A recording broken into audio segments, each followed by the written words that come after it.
No big surprise, another muggy day here in central and eastern Kentucky. Still have that cold front to move through, but once it does, we're in much better shape. Drier, less humid air is on the way as promised all week long.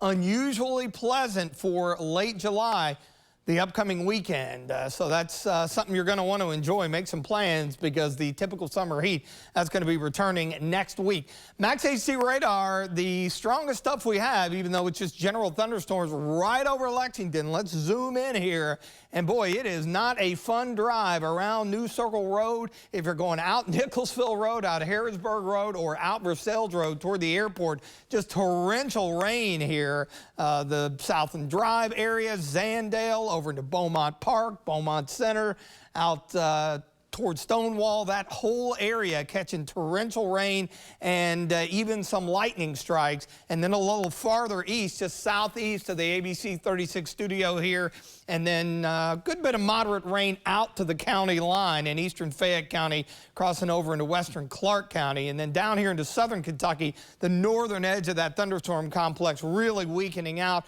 All the lightning's gone away for the most part, just some moderate rain from Harlan over to Pineville and Middlesboro. You can see the loop here as that thing moved to the southeast on the northern edge, a little boundary shooting out and plenty of moisture to fire up those storms. Off to the north, that's where the organized severe threat is out ahead of that cold front, and of course down south with that thunderstorm complex diving into southern Tennessee. Now, Storm Prediction Center still has us in the level 2 for damaging winds, heavy rain, some hail, and the low-wind tornado threat. But it'll be interesting to see. The timing is going to be critical here as far as how this potentially plays out a little later on. Some wet weather down in Richmond as well. Our Bluegrass Pace Gear Skyview HD Camera Network. And on top of the hour, 77 there. Got a bit of a south wind. 76 at Bluegrass Airport with heavy rain. About 20 minutes ago, it was 83, and we got rain-cooled air. You see only 68 down in Williamsburg. And here's your issue. Lots of available moisture anytime you're in the low and mid-70s with those dew points.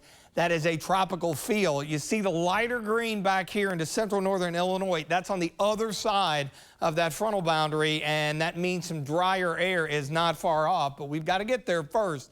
So the front eventually is going to sweep on through later on tonight into the day tomorrow. And again, our future cast, as has been the case all week long, kind of bouncing around as far as timing and placement. But by tomorrow morning, we should be out of the woods, and it will feel better the deeper we get into the day as that northwest flow begins to kick in some drier and less humid air. High pressure is going to roll right in here, so it looks great on Saturday. 82, a really nice day. Sunday, a little bit warmer, a little upper level system to the north, but I think we'll be in good shape in that regard. Look at the muggy meter. I mean, we've been very humid. This thing's been sky high for a while, but we're going to be in that comfy range all the way through the weekend. We do start to bump things up a little bit humidity-wise and temperature-wise into next week as that high settles over the Carolinas, and you see that deeper orange moving in, indicating we could be dealing with those 90s sooner than later. So storms primarily this evening, maybe the early part of the overnight.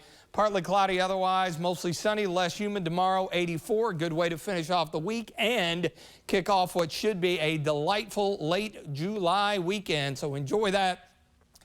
Mainly isolated afternoon storms possible, if that. A lot of the area dry next week. But one thing we're looking at, those afternoon highs creeping back into the low 90s by the middle part of next week.